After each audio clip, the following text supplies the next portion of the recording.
PKS memutuskan mengusung Anies Baswedan dan Sohibul Iman sebagai bakal calon gubernur dan calon wakil gubernur di Pilkada Jakarta. Presiden PKS Ahmad Syahiku yakin pasangan ini bisa saling melengkapi untuk memimpin Jakarta. Syahiku meminta semua kader PKS berjuang memenangkan pasangan ini. Maka Dewan Pimpinan Tingkat Pusat DPTP PKS pada rapat di hari Kamis 20 Juni 2024 telah memutuskan mengusung Bapak Anies Rashid Baswedan sebagai bakal calon gubernur dan Bapak Muhammad Sohibul Iman sebagai bakal calon wakil gubernur. Siap berjuang memenangkannya? Sementara itu, PD Perjuangan menyebut peluang Anies Ahok berduet sangat kecil, namun bukan berarti tidak mungkin.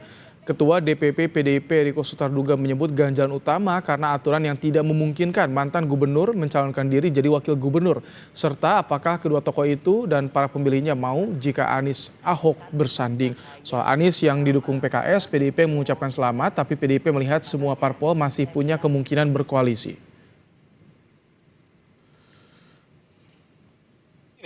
Sebenarnya bukan tidak mungkin duet Anies Ahok atau Ahok Anies. Persoalannya kan secara aturan main, undang-undangnya kan tidak memungkinkan. Yang sudah pernah menjadi gubernur tidak boleh menjadi wakil gubernur. Yang sudah pernah menjadi kepala daerah di satu tempat yang lain tentu tidak menjadi kepala daerah di tempat yang lain dalam posisi yang sama. Nah, tapi saya kan sampaikan tidak 0,0001%. Sekali lagi dengan segala kerendahan hati tidak ada satu partai pun yang bisa mencalonkan sendiri, termasuk PDI Perjuangan, termasuk PKS. Nah, tinggal bagaimana memenuhi minimum 22 kursi kalau saya tidak salah ya. Kalau PDI Perjuangan 15 perlu 7 kursi lagi. Kalau PKS kalau saya tidak salah 18 masih perlu 4 kursi lagi. Nah, ini siapa? Apakah teman-teman media bisa menyampaikan, oh satu partai lagi ini pasti, kan belum tentu kan? Karena belum ada yang namanya keputusan final. Sekjen Partai Gerindra Ahmad Muzani menyebut partainya dan Golkar sedang membicarakan sosok yang bakal maju dalam Pilkada Jakarta 2024. Mengenai peluang Ridwan Kamil maju di Pilkada Jakarta, Muzani mengaku partainya belum mengeluarkan surat rekomendasi untuk siapapun di Pilkada Jakarta. Ini lu ceritanya DKI kan maksudnya? Iya. Ya nanti dibicarakan gitu.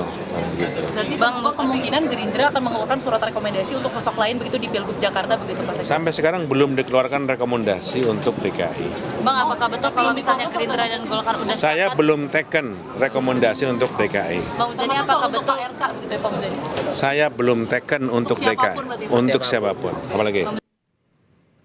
Saudara, kita bahas peta politik terkini jelang Pilkada Jakarta, terutama siapa saja yang berpeluang ngusung Anies setelah PKS deklarasikan dukungan, bagaimana pula sikap PDIP, dan siapa yang paling berpeluang akan diusung Koalisi Indonesia Maju. Kita akan bahas, saudara, bersama dengan Bang Masinton Pasaribu, anggota DPR, fraksi PD Perjuangan, ada juga Ahmad Doli Kurnia, Wakil Ketua Umum Partai Golkar, dan Bung Ray Rangkuti, Direktur Eksekutif Lingkar Madani. Selamat sore, Bapak-Bapak.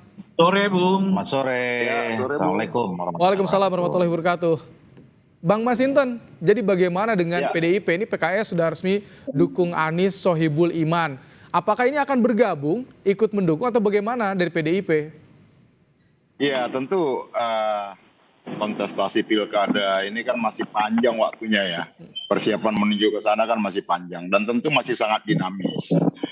Nah, bahwa di PDI Perjuangan itu ya ada beberapa nama dari internal maupun eksternal. Dari eksternal itu ya satu diantaranya ada nama Pak Anies Baswedan. Nah, tentu bagi kami ya dalam proses menuju bulan Agustus nanti ya, akhir bulan Agustus itu pendaftaran, ya tentu situasinya masih sangat dinamis tergantung dari komunikasi dengan partai-partai politik lainnya. Karena seluruh partai politik di Jakarta ini tidak satupun memenuhi syarat untuk mengusung sendiri.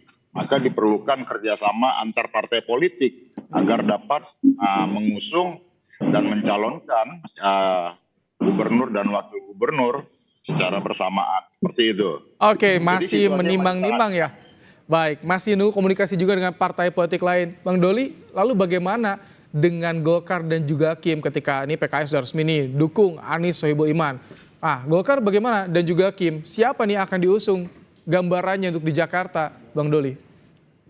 Ya, tentu kita menghormati ya keputusan masing-masing partai, itu kedaulatan masing-masing partai politik ya untuk mengusulkan nama-nama siapa yang akan dicalonkan dalam kontestasi pilkada itu. Nah, jadi kalau soal Golkar kan selalu mempertimbangkan ya dan kemudian memprioritaskan kader-kadernya yang untuk kita dukung menjadi calon-calon kepala daerah. Nah, untuk Jakarta sendiri kan sampai saat ini kami belum memutuskan apa-apa dan kemudian juga belum mengambil langkah apa-apa. Artinya surat tugas yang pernah kami sampaikan kepada 3 orang di Jakarta, yaitu Saudara Ridwan Kamil, kemudian Saudara Erwin Aksa dan Ahmad Zaki Iskandar itu belum kami cabut gitu.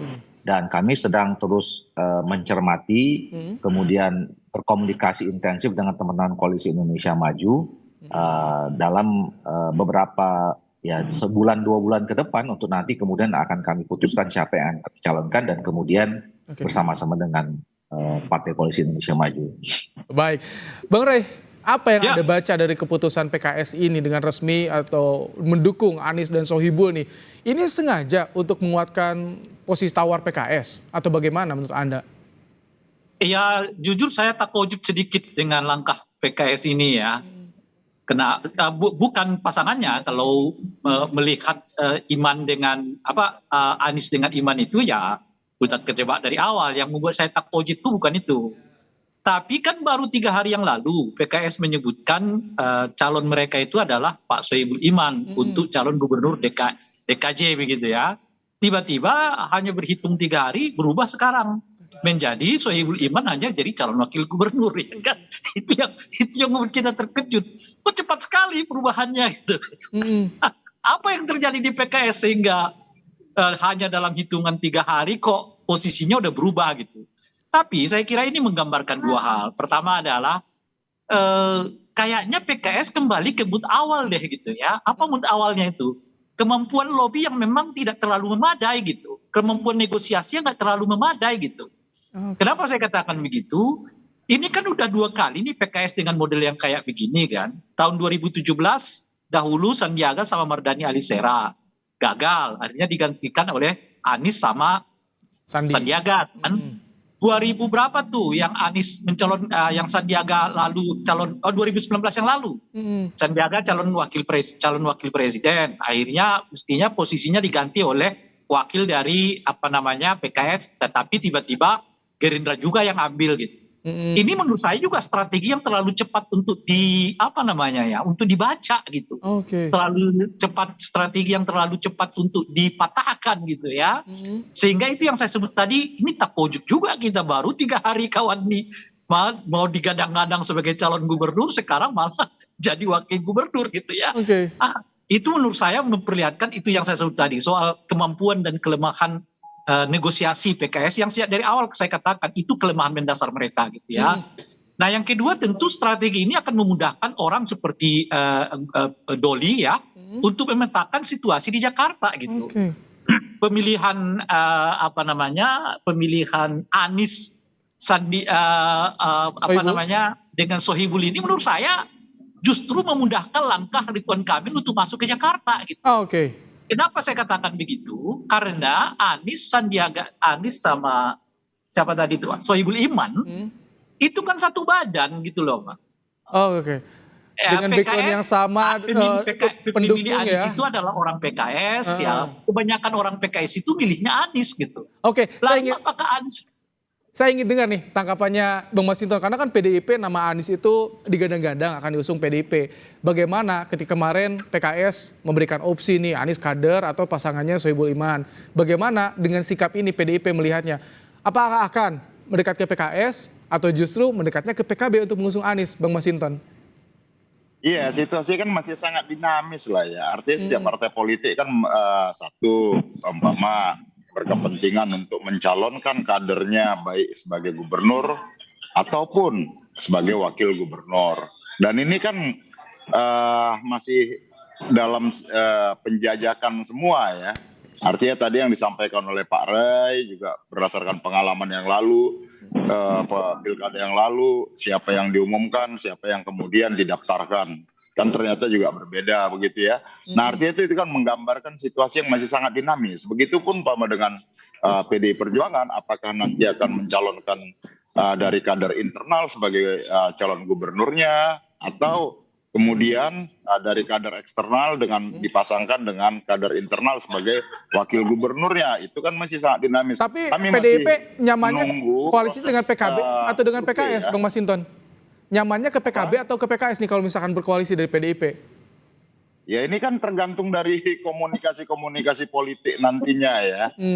Nah artinya kami juga sedang melakukan proses survei ya dari beberapa nama-nama ya siapa nanti yang disukai, diminati ya oleh warga Jakarta, itu nanti akan bisa kita putuskan berikutnya. Oke. Seperti itu siapa Baik. yang akan kita usung. Bang Doli, kalau dari Kim bagaimana sih? Karena sebelumnya katanya PKS juga merasa ditawari oleh Kim untuk jadi cawagupnya di Jakarta. Kemudian juga ada Kans Prabowo berdialog dengan Anies. Bagaimana sebetulnya pertimbangannya saat ini di Kim?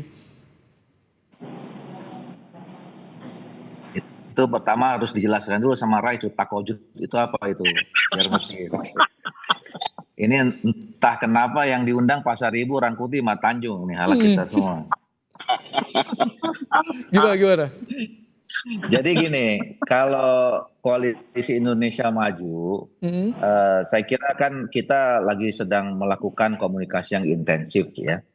Jadi dan kami memang sudah terbiasa bahwa walaupun kami tergabung dalam satu koalisi, tapi komunikasi dengan partai-partai politik yang lain ini terus juga terjadi ya. Sama juga waktu Pilpres begitu.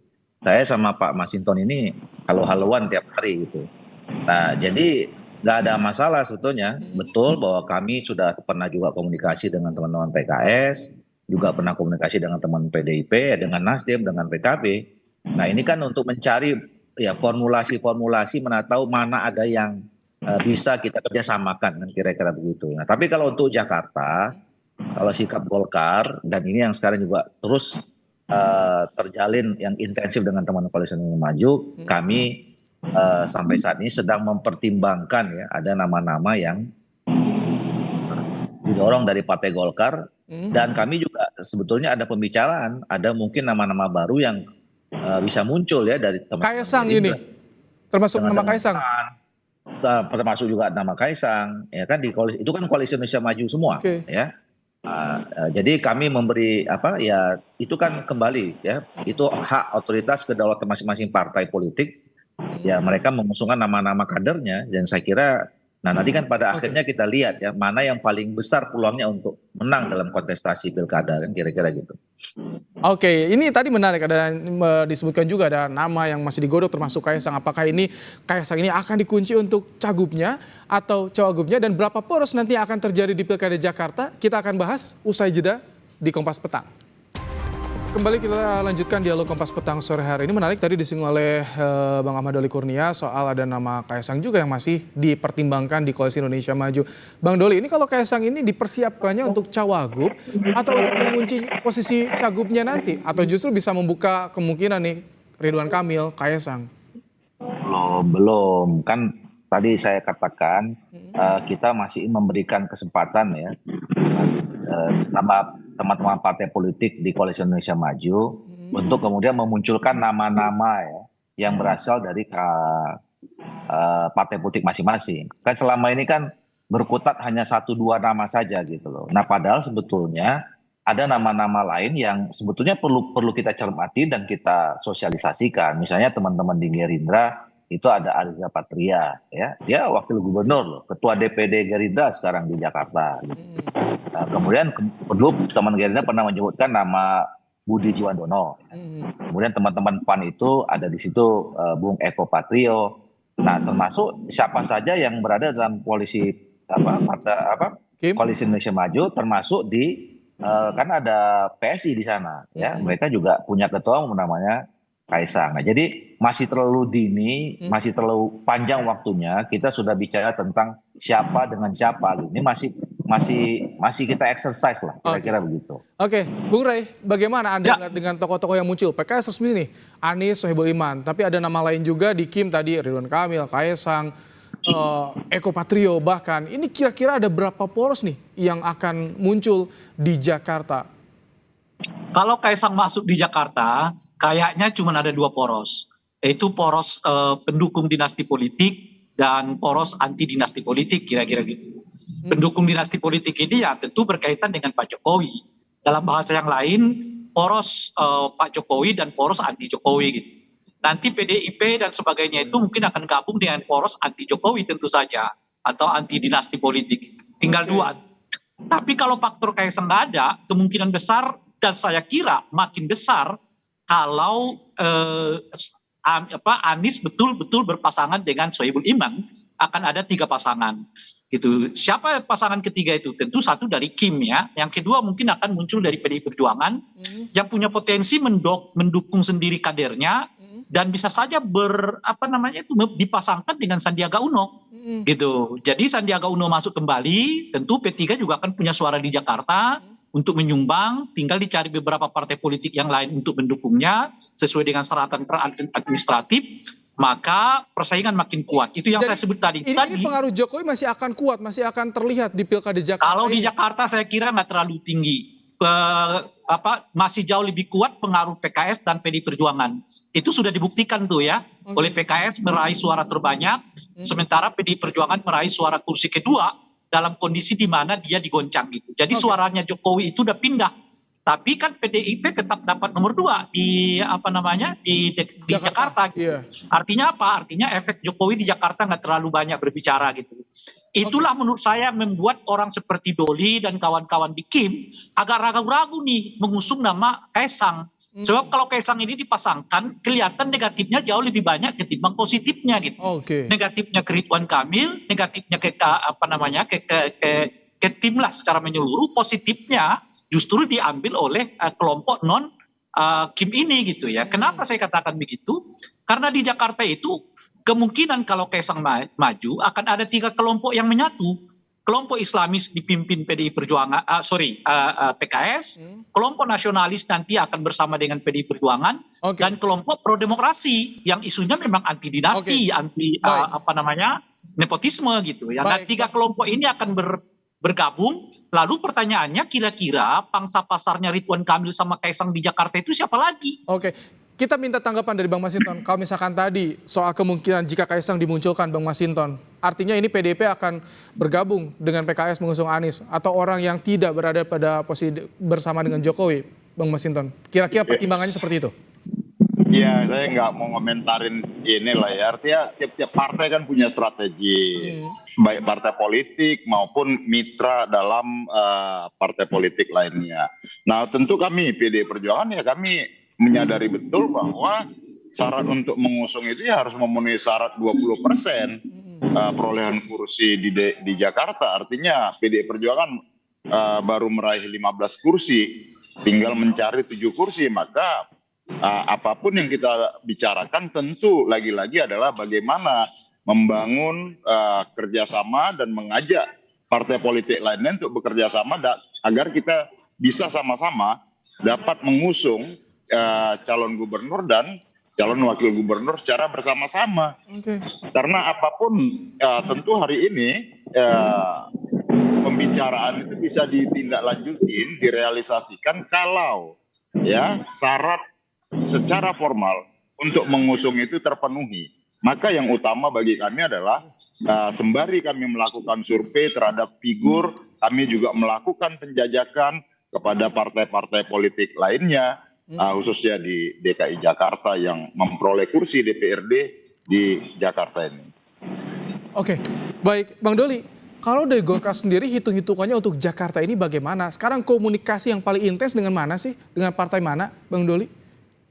Ya, saya kira hitung-hitungannya sama dengan partai politik yang lain ya. Untuk menghadapi kontestasi apapun ya, pasti semua partai politik atau peserta kontestasi itu ingin menang. Nggak ada orang yang ikut kompetisi tidak ingin menang gitu. Nah itu yang saya kira kalkulasi yang selalu dipegang oleh Golkar. Makanya kita dalam mengusung calon Dan kemudian ini juga kita sampaikan kepada kawan-kawan Partai Politik Koalisi Indonesia Maju, ya, untuk apa kita bergabung rame-rame mengusung satu nama atau pasangan yang peluangnya kita tahu dari awal misalnya kecil gitu. Nah, ini yang kenapa kemarin kemudian kita mencoba ya memetakan kembali ya, antara Jawa Barat dan Jakarta gitu. Bang Doli ada ini nggak, ada wacana untuk ikut atau mengajak juga Anies masuk ke Kim, ikut bergabung? Karena kan ada wacana nih, akan ada dialog antara Anies dan juga Prabowo dari Kim. Ya, saya kira itu dua hal yang berbeda ya. Kalau komunikasi antara Pak Prabowo sama Pak Anies, saya kira itu penting,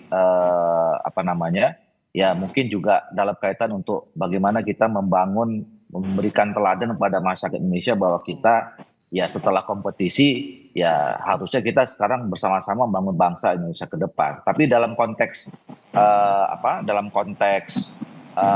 kontestasi pilkada, saya kira kita di dalam Koalisi Indonesia Maju belum pernah ada membicarakan soal nama-nama lain di luar nama dari masing-masing kader partai politik yang dikerakan dalam Koalisi Indonesia Maju. Baik, terima kasih. Bang Ahmad Doli Kurnia, Wakil Ketua Umum Partai Golkar, Bung Ray Rangkuti, Direktur Eksekutif Lingkar Madri, dan Bang Masinton Pasaribu, anggota DPR dari fraksi PD Perjuangan, telah berbagi pandangan di program Kompas Petang sore hari ini. Terima kasih Bapak-Bapak.